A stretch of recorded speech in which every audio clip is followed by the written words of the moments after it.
ಅಭಿಮಾನ.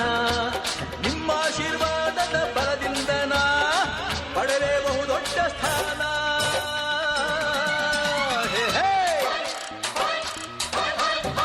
ಕನ್ನಡದ ಮಾತು ಚೆನ್ನ, ಕನ್ನಡದ ನೆಲ ಚೆನ್ನ, ಕನ್ನಡಿಗರ ಮನಸ್ಸು ಚಿನ್ನ.